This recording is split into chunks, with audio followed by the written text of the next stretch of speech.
You don't need a deck. You don't need a pitch deck. I've done all my raising in the last few weeks, and with our Irish Angels, completely deckless, which doesn't make any sense typically.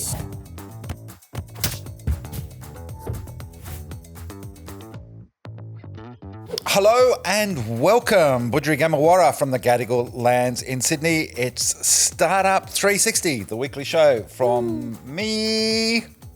Who am I? Simon. And you, who is Kayla. you? Kayla. Great to have you, everyone. Oh boy, what a week. What a week. What have you been up to? What's been happening, first of all? I've been writing in my diary about all the gossip that I've been hearing this week and all the confidential things I can't tell anyone, except for you on this show. Well, no, you tell me afterwards. And, everyone has to keep reading Startup Daily because they'll all slowly leak out. Yeah, Is that the plan? Shall we do a quick plug for our sponsor Venture and get straight into it? Oh, that's an excellent thought. What would I do without you? Because we're going to get so off topic. Yes, so. we are going to go off piece today, I reckon. But this show, of course, is all about founder fun, more than founder mode, all about what makes people tick and staying human. And thank you so much to Vanter, who are supporting Startup 360. They help startups unlock market opportunities through automated compliance. And I'm doing a great breakfast with them next Wednesday with a whole bunch of founders. I think we've got about 25 of them in the room. We're talking AI, so with a couple of very smart people. It's going to be great fun. Compliance and AI actually is a great segue into our first topic. As in StrongRoom AI. As in StrongRoom AI. Artificially inflated revenues.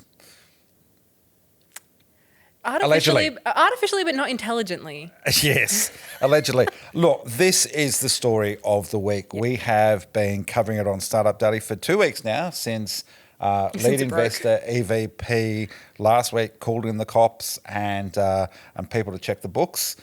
And we've all been wondering what was going to happen. Well, finally the details started to emerge on Thursday morning in a courtroom in Brisbane. What happened at the start of this week is that EVP launched legal action. They froze the assets of not only StrongRoom, but 5 of the directors, one of whom is involved in a company that StrongRoom has just bought, another one who was an investor, and it's a little bit mind-blowing, I have to say. I've been reading through it and putting together the story, which you can read on startupdaily.net about this. There's a couple of whistleblower former employees involved who've supplied affidavits for this case. And it seems that at one stage, according to the affidavit that was presented to the federal court on Thursday, that one of the co-founders admitted that they were committing fraud. They sure did. So I've also gone through the court papers and I've put together a timeline because there is a lot of people, there's a lot of companies that have 3-letter names and it's quite confusing. So shall we just get the high level? Let's do this because it's kind of like maths, but for startups. And there are... You've worked maths into another episode. I've worked maths into it. Well, I figure now that the series closed this week, we now have our own serial drama unfolding of relationships busting up, maybe coming back together, maybe not. Could you imagine like a VC running a reality TV show about following their investments? Investor wants a startup. Investor wants a return. Investor wants a return. Yeah. Okay. Yes, okay, please. Timeline. I would love the timeline. Okay. So EVP is the investor and StrongRoom is the company that was invested in. $17 million raise. EVP put in about 10.4 mil of that raise. So 12th of Feb was like officially it's all done, dusted, money's transferred. The timeline that I've created, which is not everything, it's just the highlights as what jumped out at me, starts for the 9th of July in 2024, which is when StrongRoom received a loan of $1.1 million from an organization called Paddington Street. Yep. On the 10th of December 2024, it's noted in the documents that the directors knew they owed the ATO $250K. Uh-huh. So this is all about like who knows what and confirms that they knew this because that's where, the legal stuff comes in. The 12th of February of this year, the investment is finalized. The next day, the directors internally noted that there was unpaid payroll liabilities and they explicitly said that they were expecting to pay those liabilities with the fundraise from EVP. So this is where were they trading insolvent comes in. Well, I have to say that all of this is in the sworn affidavits that involve Mr. Saul, who is the investor from the Opportunities Fund at EVP, a couple of the former employees. None of it at this stage has been accepted by a judge or anything like that, but this is what allegedly. Everything's allegedly. This is allegedly, a big allegedly. So that's 12th of Feb, the investment is finalised. The next day, the directors acknowledge that they have unpaid liabilities. On the 28th of Feb, so roughly about 15 days later, the CFO of StrongRoom gave an internal presentation detailing their personal complaints about governance failings and other concerns with the business. About a week later, on the 6th of March, the same CFO resigned. About another 10 days later, EVP, the investor, was made aware that StrongRoom was losing $800,000 a month. Having told them that they were profitable. Having told them that they were profitable and that there was cash flow. The next day, the 19th of March, the CFO, the one who quit, meets with the investors EVP and informs them that the funds in the due diligence were all mislabeled and that loans were labeled as customer payments and revenue when they weren't. And the same day, that night, the board holds an emergency meeting. Notably, the board are all executive directors. So they are all... Except for Misha, who only just joined, I think, on the 26th of February as the new investor. But And, they and all that had... same CFO, I think, had produced a PowerPoint presentation on the 28th of Feb about the issues that she felt the company had. So there was something happening in that we're still not clear. But the board definitely was not objective in like their perceptions and motivations, because they were all employees or had put money in. Yes. So emergency board meeting is held on the 20th of March. So the investors EVP took the CEO, whose surname is Mido, to the bank, to ANZ. Max Mito, yep. They locked the CEO out of the account, and then that day or the next day, the CEO filed a fraud case with ANZ to try and get access to the account back. And then we get to the last date in my timeline, the 28th of March, which is when Paddington Street, the organisation that lent them $1.1 million all the way back at the beginning of this timeline in July of 2024, appointed a receiver to the bank accounts of StrongRoom. And that's my timeline. That's a very good timeline. Thank you for that. I've got some that I've also been writing about on Startup Daily that I would share too, because what was interesting was there were preliminary discussions with the now administrators of the business, because it was last Friday at a meeting at about, I think, 2 p.m. in the afternoon that the board decided to put the company in voluntary administration. That's after Paddington Street Finance had put receivers in to seize the banking assets, I assume to get their money back as quickly as possible. But it was the administrators had a preliminary look at the books. They felt that there were issues there. So this thing was bubbling along. And of course, then EVP, it went public. I'm not sure who and how it got a hold of it, but I know that the AFR initially led with the story, so they got the drop somewhere on that. And then from there, HLB was brought in last Friday afternoon. Then on Monday this week, as I said, having signed affidavits over the weekend, EVP went to court in Brisbane, Federal Court of Australia, convinced a judge to freeze the assets worth up to $10.4 million of various directors, including the two of the co-founders. But then there's companies related to one of the other directors where there's about a $6 million freeze on it. And of course, the receivers and the administrators also had the assets that they're managing in this business frozen at the same time. This gets really weird and hard now too, because of course at the same time, the administrators are trying to get expressions of interest to sell this business. Yeah, who wants it? There is a first creditors meeting on next week on April the 8th in Sydney, where the creditors will get to have a a look at what HLB understands of the state of the company.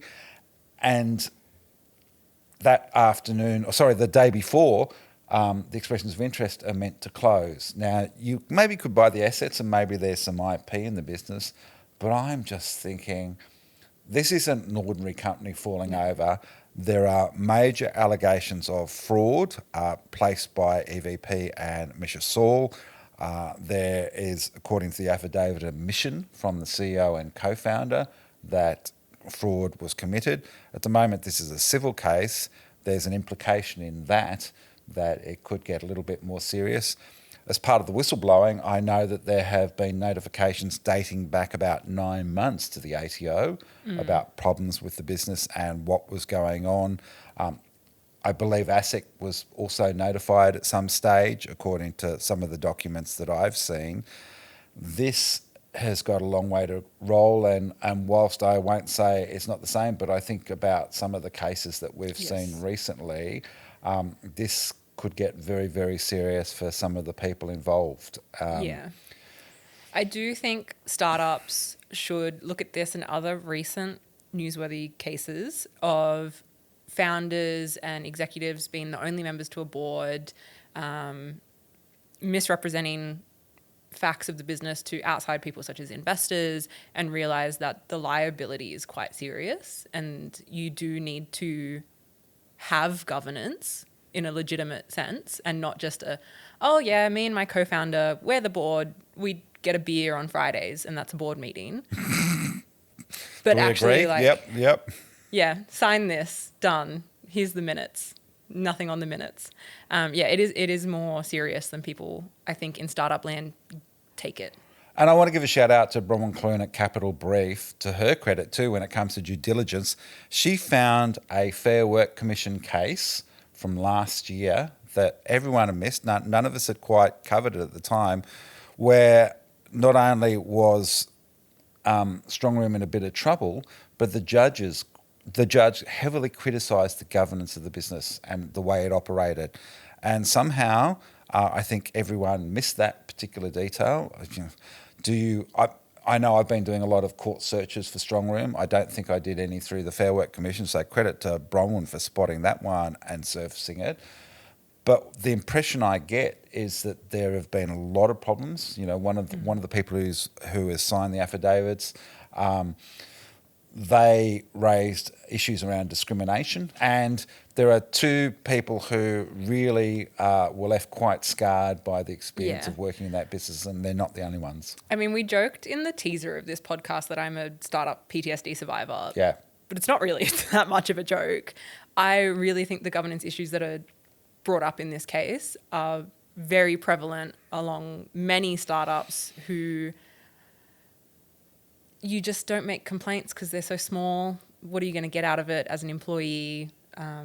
It's just and kind of it's early stage, and the excuse is often that, this is the wild ride you're on. This is what you signed up for. Startup life, it's going to be chaotic and messy, and and I even see it on the LinkedIn post. There are people today who are posting that, you have to be able to have, strong disputes and discussions, and if you can't cope with that, then you need to change your people and change. You just need to have thick skin. Yeah, all of that sort of stuff. So, but I think there are going to be a whole bunch of issues around this. There are going to be issues for founders in terms of due diligence. EVP said that they're reviewing their due diligence processes, but I think everyone is kind of scratching their head and going, what was missed here? What happened?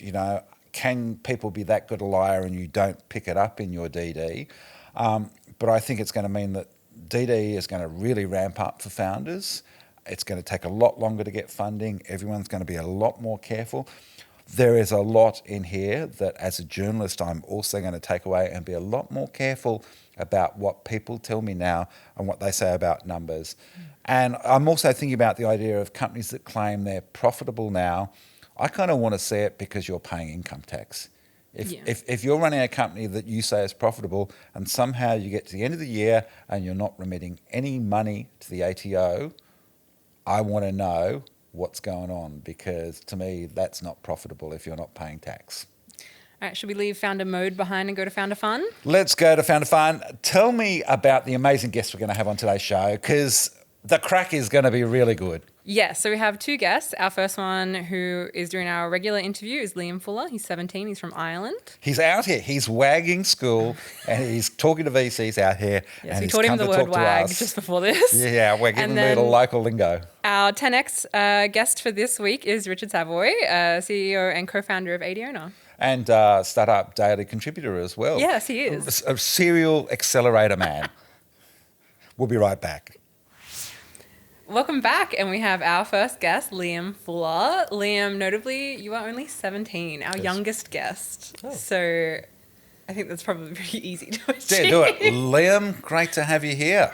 Hi, great to have me. Thanks. As I mentioned, you are kind of still at school, technically. Well, you're a long legally, way. yeah. You're legally. Yeah. This isn't part of the suspension that happened. And I'm going to go straight to that because you had your own viral moment.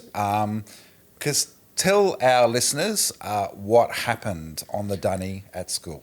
Oh, well, yeah, it was just probably around 6 months ago. I was working on a startup, and I thought it'd be really, really funny to take a photo of me on the school bathroom in my school uniform, taking a call with one of my customers. My mate posted it on LinkedIn. I posted it on LinkedIn, and yeah, it just went bonkers viral. And yeah, it was like, it ended up going so viral that everyone in Dublin saw it, where I'm from, and also my principal. And I got called into the office one day. It was actually my mate. My mate told me, it's like I wasn't in one day, and my mate was like, Liam, like they're looking for you. They're looking to call you down to the office. And I was like, wait, why? What? I haven't done anything. And I got called down to the office, and they have like basically a couple of pages of all of my LinkedIn posts I've ever done. And they basically had like circled around certain keywords and things like that. And yeah, it was quite an experience. Anyway, I ended up getting suspended for that post. But What was the actual reason for the suspension? The reasoning was like, you know, you're obviously on your laptop in the school bathroom. You're not supposed to use your laptop in the school bathroom. I was like, I'm working, guys. I But can't believe like using a laptop in a bathroom is a suspendable offence. I don't know. They actually listed out all the offences, like using a VPN. It's like it was a bit ridiculous, to be honest. Did But you tell the principal that you're going to be so successful one day that you're going to buy the school and come back and sack him? No, but it's what I was thinking. It's definitely what I was thinking.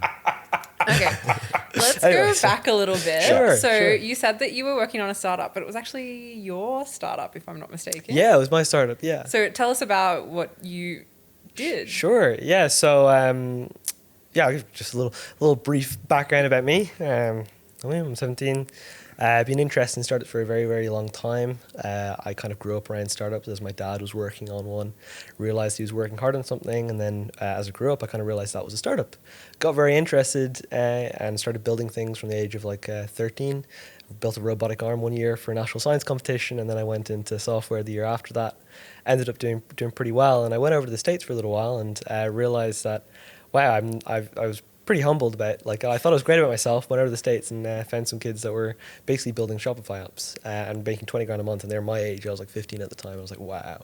So I came back to Dublin. I applied to a program called Patch, which is funded by the Collison brothers and OpenAI. Got into that program, and it's basically 6 weeks over the summer where you basically get to work and live and with other young founders.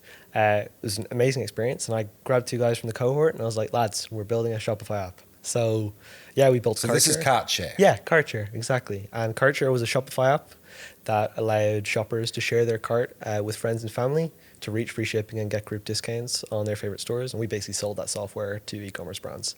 As we built the product in the 6 weeks, it was a pretty insane experience. And then we got a recommendation from another guy who's building a Shopify app called Hamish McKay, who said, hey, you should start doing some personal branding, some funny posts. So my co-founders are a bit older. They posted themselves at the club with a Shopify app, showing girls the Shopify app. And then shortly after that, I did a post of me on my school bathroom, ringing up customers. And it went bonkers viral. Like, there was millions and millions of impressions and calendar booked out for weeks. It was pretty insane. I don't regret the post at all. Was it good for business? Yeah, it was really good for business. It was just unfortunate that the business wasn't very good. Oh, okay. But it's like, you know. Because I'm waiting for your, I sat on the toilet taking customer calls. Here's what it taught me about B2B sales, which is the atypical or the typical LinkedIn post. Yes. Yeah. I mean, it's like, The post was really, really good for kind of creating new opportunities for me. And it really allowed us to open up to really test the product, right? Like, it was kind of like we had an idea, we shared that idea, it was super simple, super clear. And it was like everyone in e-commerce knew about it. It was great. Yeah. All across the world. It was insane. We got a good chance to test the product. We ended up pivoting Cartshare quite a little bit to target B2B stores. But yeah, it did help. It helped us personally, and it also helped the business for a little while as well. Got us So is this how Quick Find came about? Yeah, like this was like what, this was last summer now, so this was around 6 months ago, and after this like whirlwind of a summer, right, it was just insane. 6 weeks we were going on podcasts, we were speaking in events, e-commerce events, and it was pretty insane. I was doing it with co-founders who were a little bit older than me, and then what ended up happening is that the summer ended, and we went back to school, they went back to college, and one of my co-founders went off to South Korea, and the other co-founder got an internship offer at Shopify. I was like, and this is only after probably around 8 or 9 weeks, maybe 10 weeks of work. They could have at least acquired the business from him first. Yeah, they that would have been pretty nice. But I was pretty skeptical on the Shopify call. I was like, what are you guys trying to figure out? But in the end, it was just they were looking at us as talent. So I ended up kept running on with the business, and was kind of went back to high school, and I was like, oh my god, I hate this so much, because I'd had like a crazy summer, and I kind of realized like what I was capable of, and what was capable of working in a small team. Realized that I wanted to solve a way bigger problem, and realized that a Shopify app can be something that could make me money on the side and become a big business, but not in the time frame that I wanted. And I figured out I could market myself pretty well. So that's how I started Quick Find. Yeah. And it's probably at that point where that entrepreneurial bug is a little bit stronger than religion class. Yeah, probably a little bit, a little bit stronger, I'd agree. So going from being a founder and earning money to then being offered an internship, some people might see that as like a little bit offensive. Like, come on, at least give me a full-time job.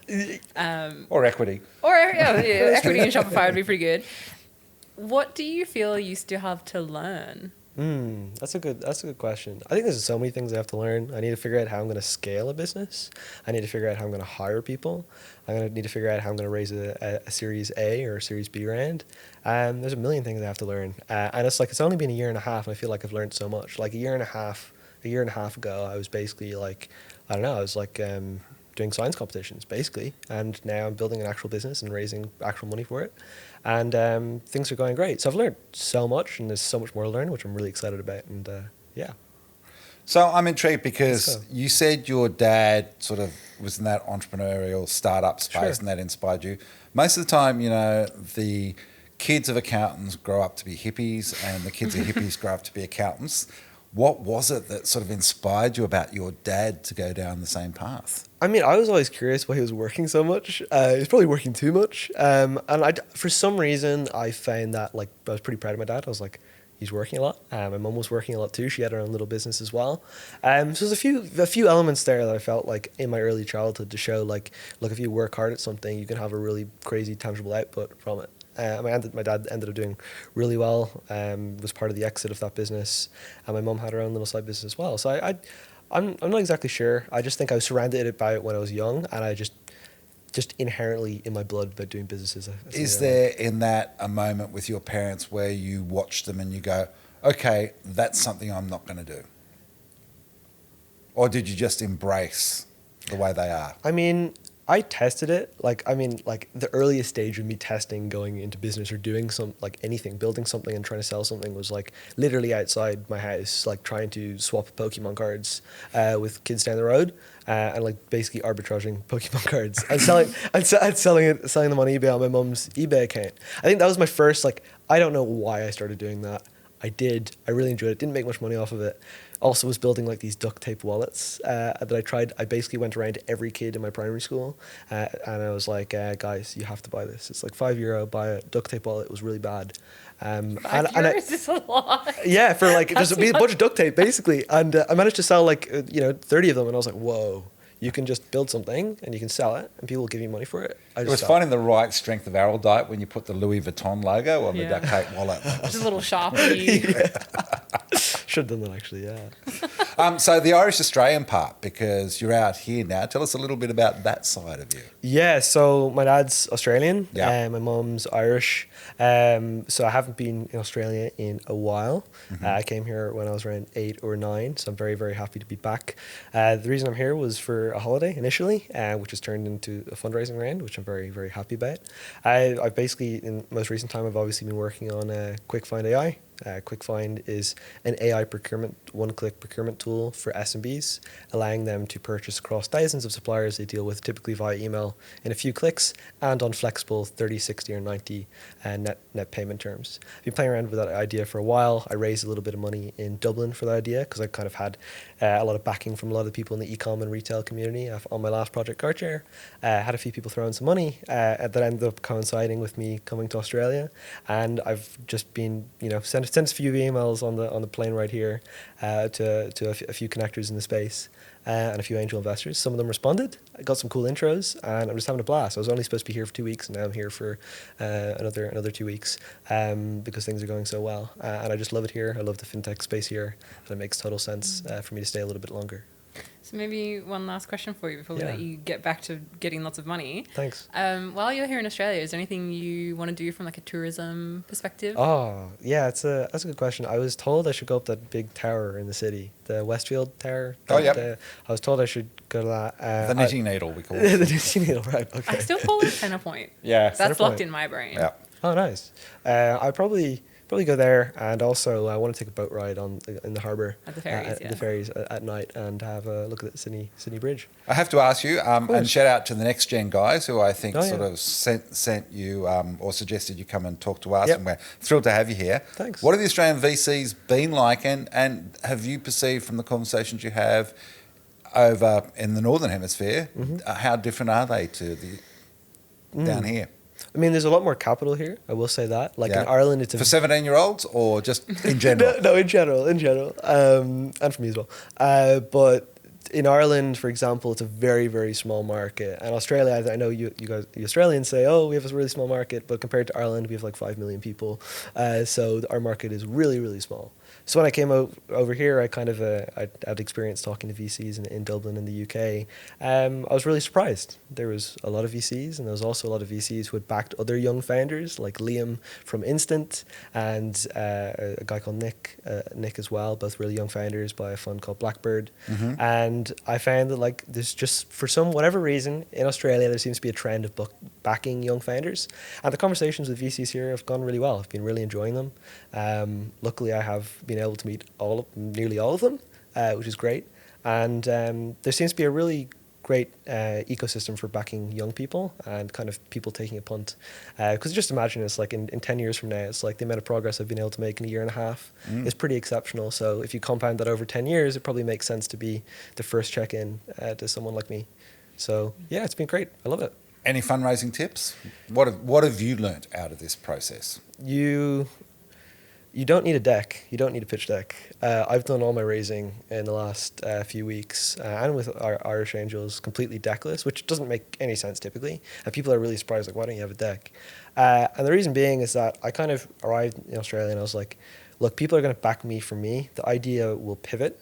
But they're backing the founder, and I realized, like, angels particularly back the founder, and I was like, you either have a deck that is kind of half built or not. The deck will never always be there, but your demo and your pitch will be there, and it's all about backing the founder. So I think sometimes you'd be surprised how little information or you need to present an investor for them to make a decision, and kind of create an environment where they're wanting to come to you. You're not going to all of them. It changes the dynamic. Like some of my angel investors, like Brendan Hill, etc., using them as leverage to open up new intros and also get access to other investors as well. So yeah.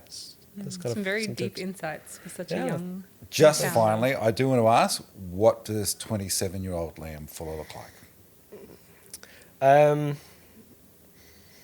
Probably a few acquisitions by then. Hopefully by then. Big words. Yeah, big words, but Yeah, I'll be in a good place in 10 years from now. A very good Well, you know place. who you need to be sending the exclusive press releases to. Oh yeah, no, 100%. Yeah, I get a lot of overseas pitches. Oh, I can say Australian, Irish, entrepreneur, Yeah. landfiller. So yeah, we can keep the Australian angle in there. That's the most important part. I am going to throw one more in. Sure. Who's a founder, an entrepreneur that you really admire? Who are your heroes as you look around the ecosystem? I mean, I got to give a big shout out to Brendan Hill. Yeah. I'm sure some of your viewers know him. He has been like instrumental into my success here in Australia, opening up intros. So I'm incredibly grateful to him. He invited me to private events as well, which is very, very cool. Nice. And a guy called Jack Pierce. Jack Pierce is the co-founder of Wayflyer, one of Ireland's unicorns. He's deeply in the lending space, and yeah, he's letting me work out of his office every day on his new startup. So there's two people that I really, really admire: Jack Pierce and Brendan Hill in most recent times. Yeah. Well, mate, once you're old enough to have a Guinness, look forward to catching up and having one with you, Liam Fuller. Thanks for joining us on Startup 360. No, I appreciate it. Thank you very much, guys. Thanks. We'll be right back to meet Richard. Welcome back, and welcome to our final guest of the show, our 10X guest, Richard Savoy, co-founder and CEO of Adiona. Welcome. Thanks for having me. Adiona, the Roman goddess of the return journey. Correct. Yes, I'm just thinking of this. Is there a Roman goddess for sort of sending back everything that you've bought on the iconic and don't want? Oh, the iconic or your Amazon refunds? Yeah. The Roman goddess of Amazon refunds. I think that's don't want Iona. Take it back, Iona. Mate, are you ready to have 10 rapid fire questions? We're going to grill you slowly, quickly. Oh, yeah, definitely. I mean, slowly, quickly, however you like it. It's 2 a.m. Elon has just had another shot of ketamine. He's desperately in need of advice. He rings you. What are you going to tell him? Oh, Elon, he doesn't need my advice because I'm not a trained therapist. So if he's ringing me, it's probably a bit too late because he's really exhausted every option. And so I can only give him... He's worked his way down the list. Yeah, he's worked his way deep down the list. That's a robocaller. He slid into your DMs on X. Yeah. You don't want that from Elon. I mean, of all people to slide into my DMs, I'd be like, wrong number, new phone, who dis? Well, come on. What would you say if you could offer him a little bit of advice? Because I think there's a few people who, aside from fuck off, probably have some other thoughts that might actually help him. May I offer the advice on the whiteboard? That's amazing. I didn't even look, but that's perfectly timely. No, but to be honest, it's a great question. I guess to be really serious about it, I would probably encourage him to go back to startup basics. Go back to what is the problem that you're trying to solve, and look at it in the cold, hard light of day. Because what he's doing now with all of his companies and with the U.S. government and Doge and everything, I think he's lost the connection between the problem and the solution. He's more focused on solution and chainsaw to solve what? You don't use a chainsaw to trim the hedges, right? So go back to the problem solution fit and think about it. Bloody good advice. I'm composed enough to ask a question now.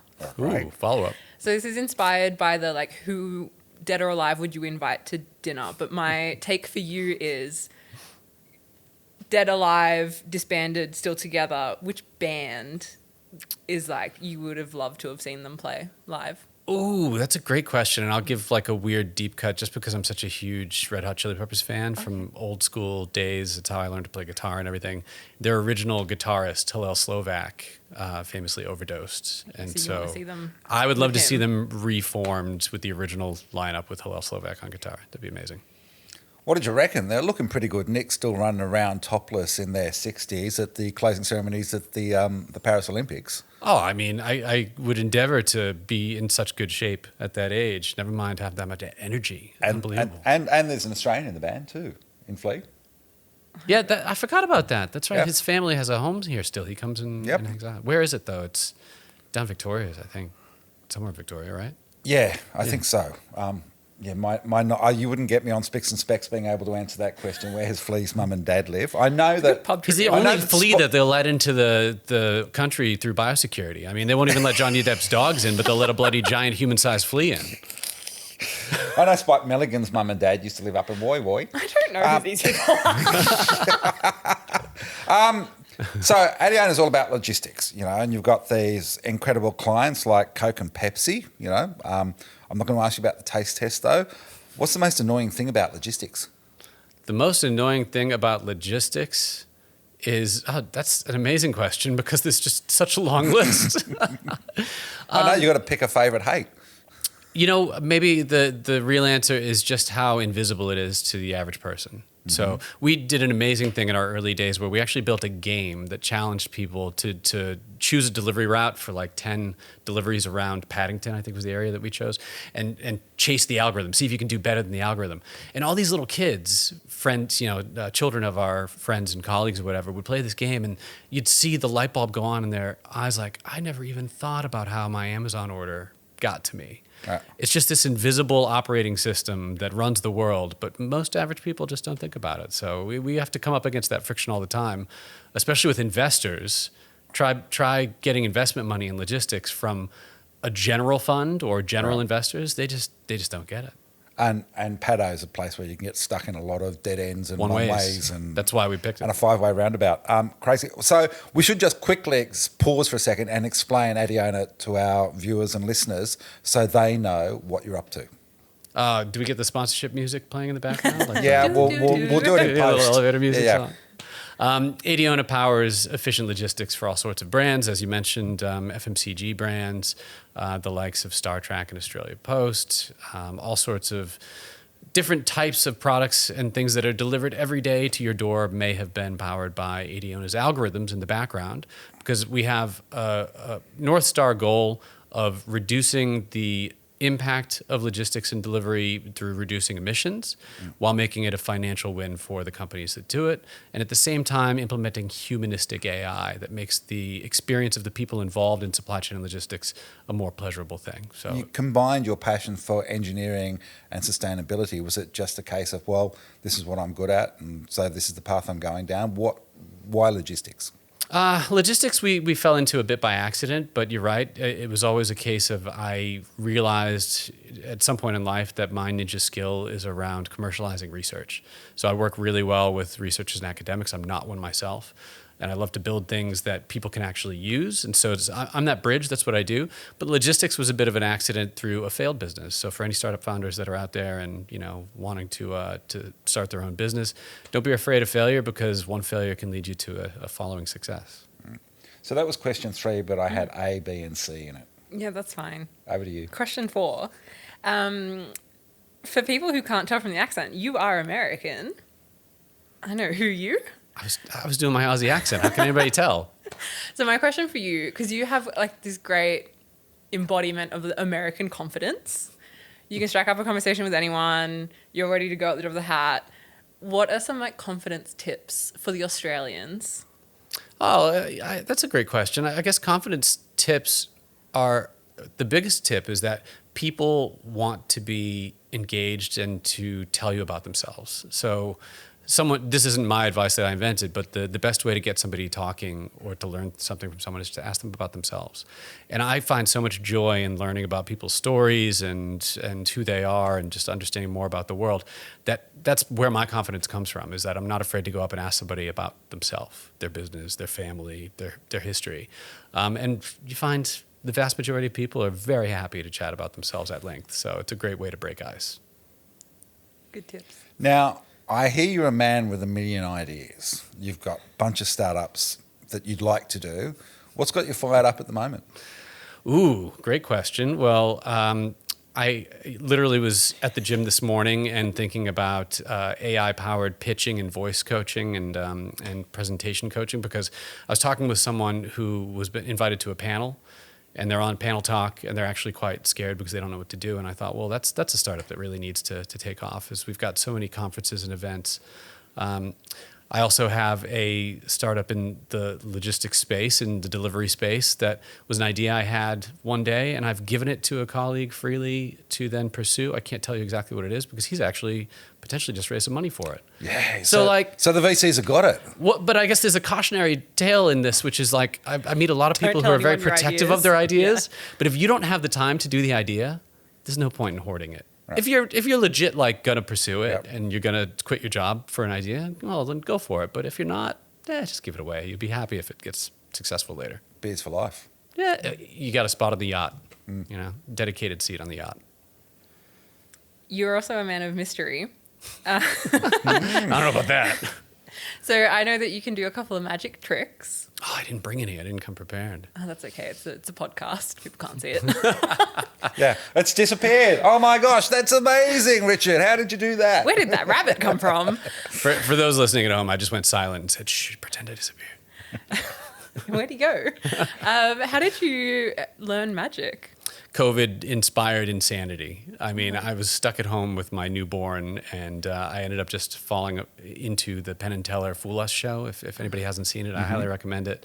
Became completely obsessed with it to the point that my wife actually bought me magic lessons as a gift for my birthday, I think. And so I went and had a lesson with this lovely English magician who's based in Sydney now, Adam Axford. Shout out. Shout out to Adam. He taught me these amazing, and I asked him, I said, Adam, I've just founded a startup. The startup was pretty new at the time. I said, what are some magic tricks that I can use in business, like as an icebreaker at an event or talking to an investor?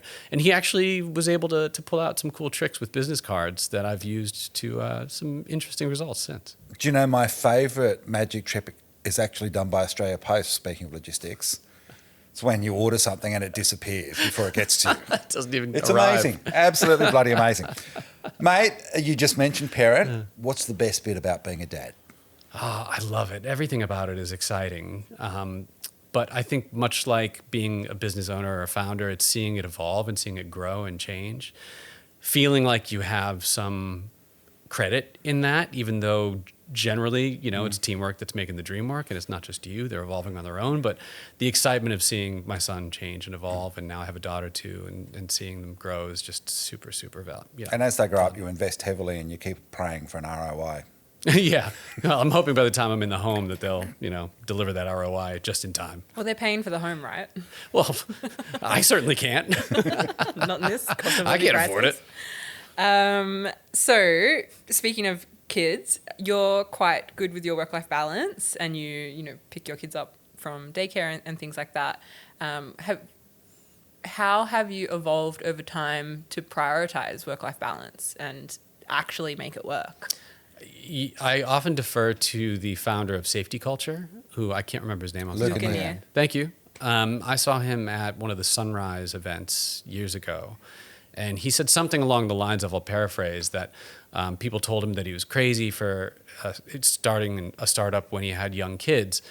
And to him, it was the best time to start a startup because he was already at rock bottom in terms of his time commitment. That really resonated with me, though, because I thought, wow, he's right. You're already stretched so thinly that you know exactly how much time you have to commit to the business, and you will maximize it. And so, Kayla, working together, you've seen how I'll come in and I won't spend all day in the office, but the time that I do spend, it is whirlwind. It is like I'm super effective in that short amount of time, and then I parcel out time where I'm the same way with my family. I cut out all distractions. I'm just with them. I'm present. And I do that for all my children, and the business is one of them. I do get what Luke's saying. I started my business in the middle of the 90s recession, and I figured if we can get through that, it'll be great. It's all upside from there on in. So totally. Now, I'm going to ask this one, and it might be tricky at this point in your life, but Sydney's best bar and why? Where would you take American friends coming out to visit you? So glad you qualified that with it'll be tricky at this point in life, because you know how little time I'm actually spending in bars compared to how I used to. So we're only just going out to dinner again with our kids both at university now. It's fine. So I can assure you there is light on the other side. You've got 18 years to go. Yeah.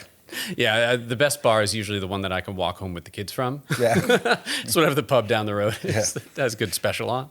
McDonald's Cafe. Just wait until the kids are old enough to remember the way home, and then you can get obliterated and they guide you home. No, the trick is wait till the kids have got their P's, then you do that. They can drive. Come and pick up Daddy, because you owe me after all of that driving you to sport and maths tutors, and the list is very long. I'm going to stop now. Well, What do really you thinking think? about What's your favorite bar? I still love going up to O-Bar and dining at Australia Square because it's the rotating restaurant. It's the Lazy Susan of Sydney. It's one of the original buildings from the 1960s and by Harry Seidler. and the city evolves around you, because every time you look up, it moves around, and it's, and the bar menu's great fun.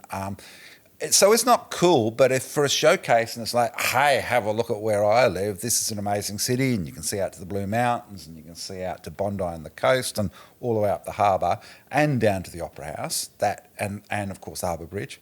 That's really fun. Yeah, absolutely. I mean, that's one of my favorites. Used to be, and again, I haven't been there in a long time. Is the Glenmore at the base of the hotel, the bridge? Yeah. I mean, I just love the roof deck there. If you could get a spot on it, because if you have friends visiting from out of town, that's what they want to see. It's just a beautiful spot. What about you, Kayla? Yeah, I was just thinking as you're saying this. What pubs do you get thrown out of at 1 a.m? I've only ever been thrown out of one pub, and it doesn't exist anymore. But why did you get thrown out? No, I was way past. I was cut off, and then I was just getting other people to buy me drinks. Wouldn't leave.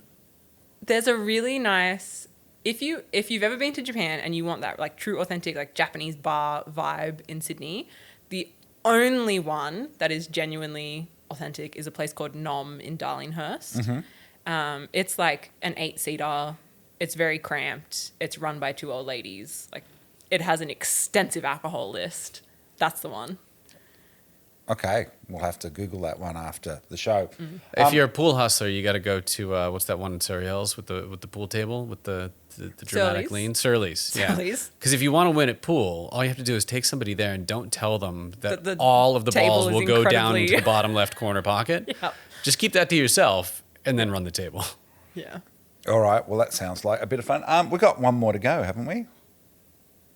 Yes. So you were laughing when you were going to do the first question, so now you have to stop laughing and do the last one. Co-founder relationships. Ooh. So that is often touted as like the main reason why startups fail, or the most What? common. Because you're getting to one with them.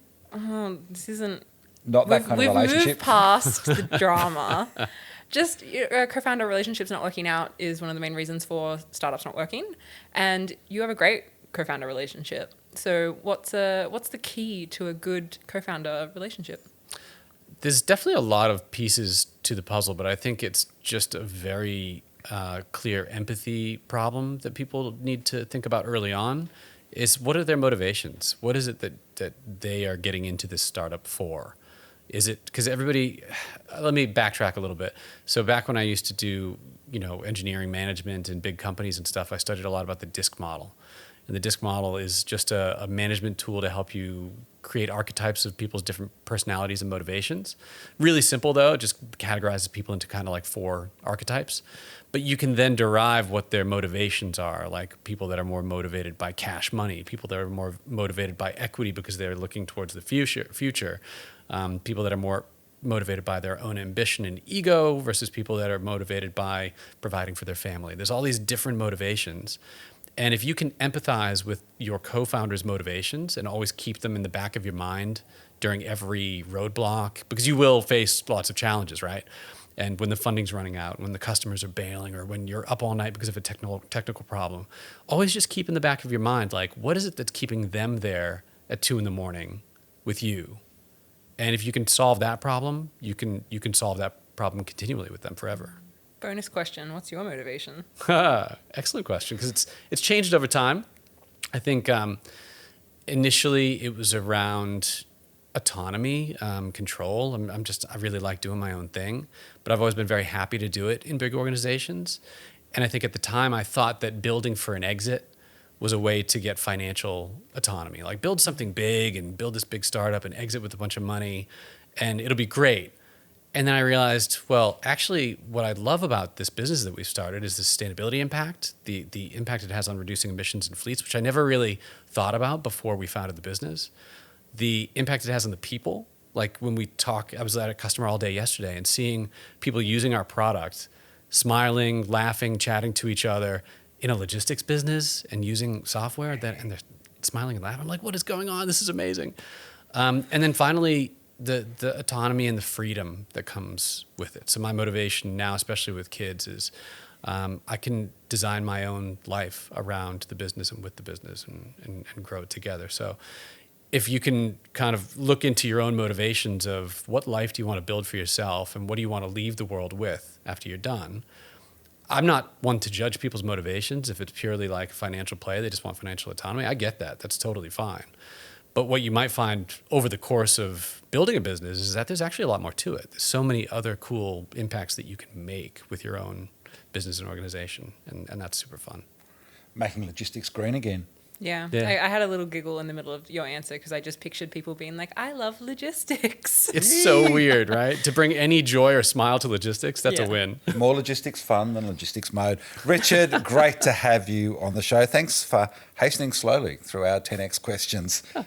That's it, mate. We better get out of here. Yeah, we've run over time on every interview and segment today. Because they were great. You were great. It's all been great. We will, of course, do it again next Friday. This show is a Pinstripe Media production, produced and edited by Matt Jackson, who has a dad called Michael. How's that? Thanks to Ella Walsh, to James Vass, and to Vanta for their support. Subscribe to the show on Apple, Spotify, and, of course, YouTube. Don't forget to read startupdaily.net for all your ANZ tech news for absolute free. Of course, all the latest on StrongRoom as well. Yeah, Have a great Googles weekend. Are a bonus. And keep laughing. I'll see you next Friday. Bye. Bye.